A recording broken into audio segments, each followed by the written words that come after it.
Hello there, and welcome to another episode of A British Man in Japan with me, James. Today, in a rather short video, I'm going to go through 5 of the best things and 5 of the worst things I've found since moving to Japan. These are not necessarily all-inclusive, it's just sort of, 10 things I came up with when I was thinking about this the other day, and perhaps they'll be interesting for you guys. So, here we go. Number 1.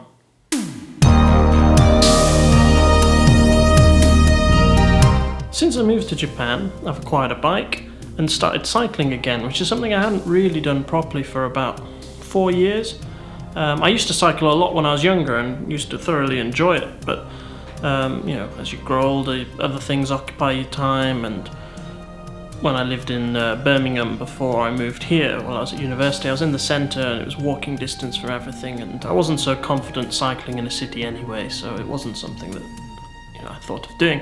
But since I came here, as I say, I sort of got given a bike by someone. So with it being given to me, I thought, well, I may as well use it. And it makes things like going to the shops a lot easier, because not being able to drive, the only thing I can do is walk. And if you've got lots of shopping, it's a bit of a pain. It's very practical in that sense, but also I've enjoyed just cycling for the enjoyment of cycling. And Amy and I often go out for a bike ride for an hour or two. There's a nice park not too far from our house, about 15 minutes, half an hour. And the other nice thing is that because it's quite safe at night, we can just go out after Emmy's come back from work, and you don't have to worry about crime particularly, which does actually bring me on to point number 2.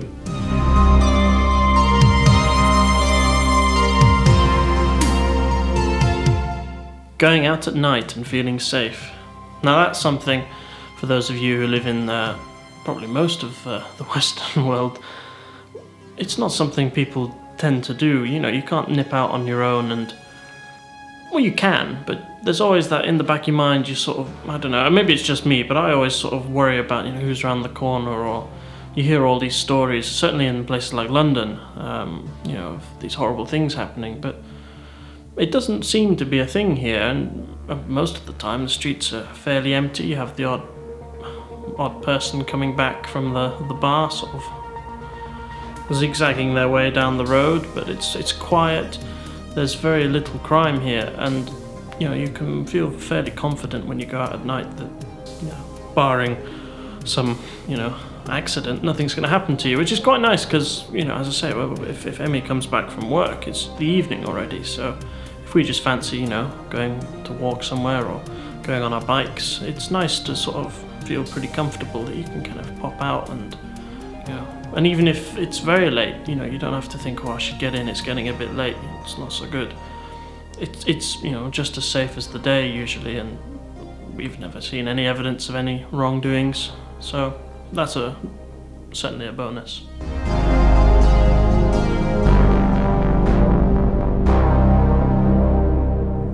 Number 3. Now, those of you who follow me on Instagram or Facebook, links below, you'll have noticed that I eat pizza not that regularly, but I always get it from this one restaurant which we are very lucky to have just around the corner from us. And it's possibly the best pizza I've ever had. It's proper Italian style pizza in a proper pizza oven, and it tastes so good. I could eat it every meal, I think, and I would be perfectly happy. So that was a nice bonus. That was certainly something I wasn't expecting. Generally, I would say you have more choice of food from other countries in the UK than you do here. So that was a nice surprise, and that's one that I certainly am very thankful for, with pizza being my favourite food.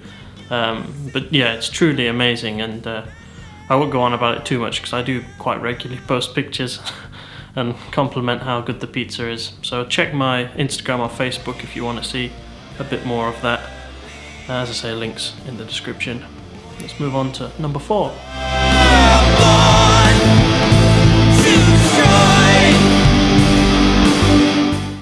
before is probably quite an obvious one for most people, and it's coming to a new country. Clearly, you have much more opportunity for new experience, and here is no exception to that rule. There's always new things to see, new food to try, new ideas. So I think it's great. It's always good to broaden your mind. It's very easy to become fixed in what you know and not really expand your horizons.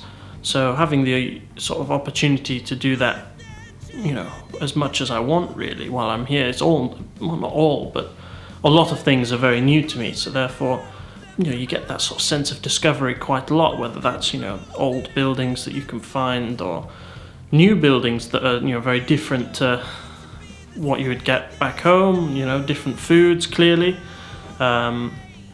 There's a lot of variety of interesting and often quite nice food here. So, and people are have different ideas. I think that's something that is probably obvious, but I couldn't not include really, because it is one of the main reasons people move abroad, I guess.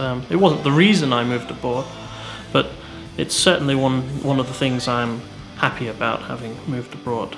The sort of chance to experience new things very regularly. Grab your guns, raise your flag. And finally, well, this one's not really it's not tied to Japan. It's just quite nice to finally have our own place. We used to share with a friend of mine, which was great. He kept to himself, and it was a decent flat, good location, very nice location. It was very near everything, but it's quite nice just to have your own space, and it's the first time I've ever fully had that. I've always lived with other people, whether that's my mum, friends, or whatever. So it's quite nice. You can go down to the living room and put TV on. You don't sort of have to think, oh, will everyone else mind if I do this now, and stuff like. It's your own space. You can do what you want. We rent, obviously, so we can't do everything. I can't, if I wanted to knock that wall down, I would. Well, I could do it, but it would be ill-advised, let's say. But yeah, it's nice to have that freedom, and it feels quite homely to have your own proper space. It's the first time I've had that, so I certainly quite like that. But now let's move on to 5 not so good things.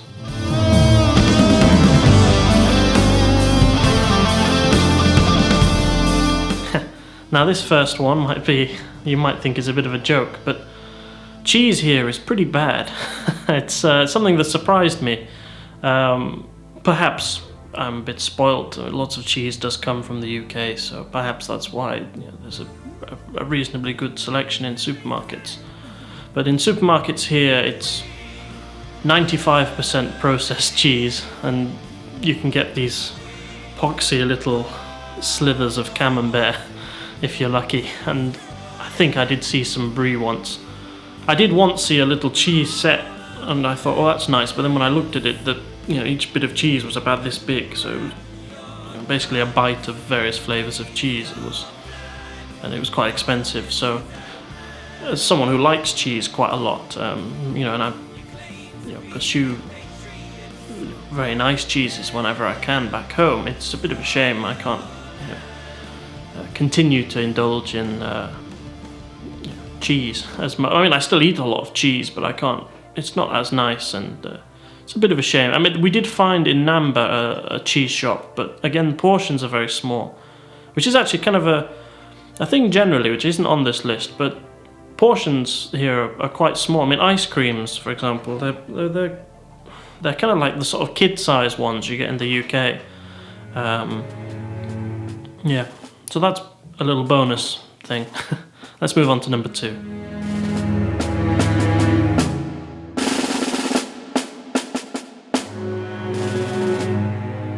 This is in a similar vein, obviously, to the first one. Sausages, again, maybe because I come from the UK, or Europe generally, I guess, which is known for its sausages.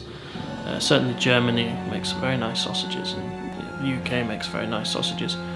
Here, not so much. It's, you kind of, I think it might be an American influence, but you're basically Again, 95, probably more, I'd say 99% of sausages that I've seen here have been processed, sort of hot dog style sausages. I haven't seen a nice Cumberland sausage, let's put it that way. But yeah, that's it for that one. Let's move on to number 3.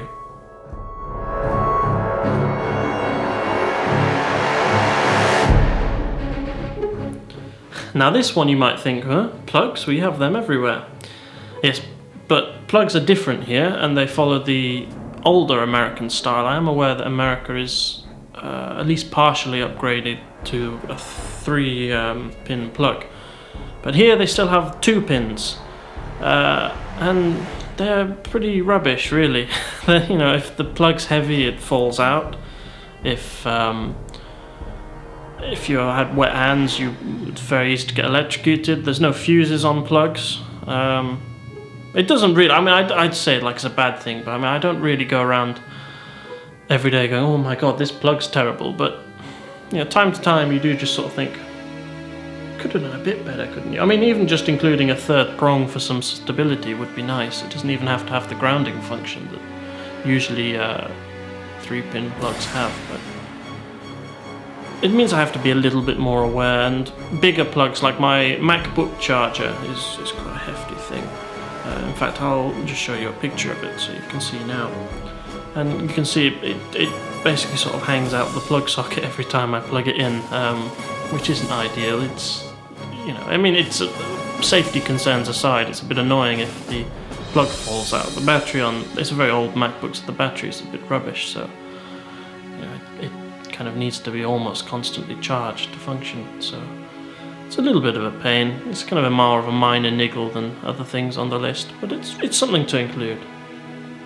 Now number 4, coming up in a second, is perhaps the biggest in terms of its impact.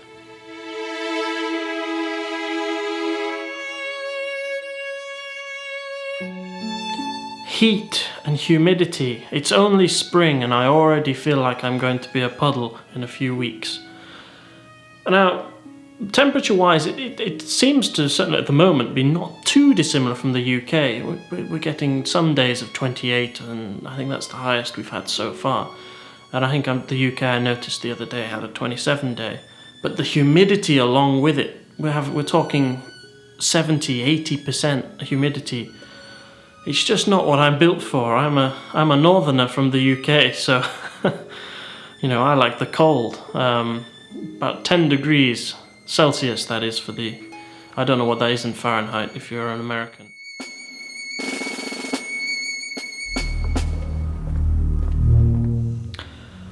Now, when I came to Japan, I was aware that English ability is fairly low, but I did know that people learn it at school, so I thought most people would have some sort of basic grasp, you know. But I think I might have been mistaken. I've probably had one conversation, apart from with Amy, obviously, who can speak English, but besides Amy, I've probably had about one conversation with someone in English, to an extent, and that's it. Apart from that, there seems to be almost non-existent English ability. I don't know whether it's people are shy and don't want to try, or you know, whether genuinely people just don't know English around here. I know I'm in Osaka, so hasn't got as large number of foreigners here. So perhaps in Tokyo, it's you know, there's a larger amount of people who speak English. If you are watching this from Tokyo, let me know in the comments your experience. But yeah, certainly around here, and I'm not in the center of Osaka, I'm in Takaishi-shi, so it's sort of south of Osaka City. It's so it's, you know, there's not many foreign people here, and the Japanese people here basically don't speak any English, which is cool. You know, it raises some issues. It's you know, I don't have many people to talk to, so other than obviously Amy, but Amy's at work, so that's something that was a little bit unexpected perhaps, and something I'd certainly say to be aware of if you do consider moving over. So I'm sort of having to up my Japanese learning ability to get by. a little bit faster paced than I originally thought I would have to. But you know, with new challenges presents opportunities, so it's a good excuse to, as I say, up that Japanese learning, and hopefully I'll be irritating all the Japanese people by wittering on at them before they know it. But yeah, so that's my 5 good things, 5 bad things. As I say, it's not exhaustive, it's just sort of the first 5 that I thought of when I sort of decided to do this video. So yeah, let me know what you think of those in the comments below. If you've come here and you've got any other things you really liked or really disliked, let me know in the comments as well. None of the bad things, I just want to point out, none of the bad things are like, oh, I hate it here sort of thing. They're all kind of niggles, if that makes, none of them are major. I did have to think quite hard to come up with 5, to be fair. But nowhere is perfect, there's always going to be some negatives, but there's a lot of positives I'm finding so far. I would definitely say overall the experience is positive so far. But yeah, that's it for me for this video. As I said before, if you hit the like button, really appreciate it, helps me out. And if you want more content and you want to know when that content comes out, subscribe, hit the bell icon. And yeah, I'll see you next time. Bye bye.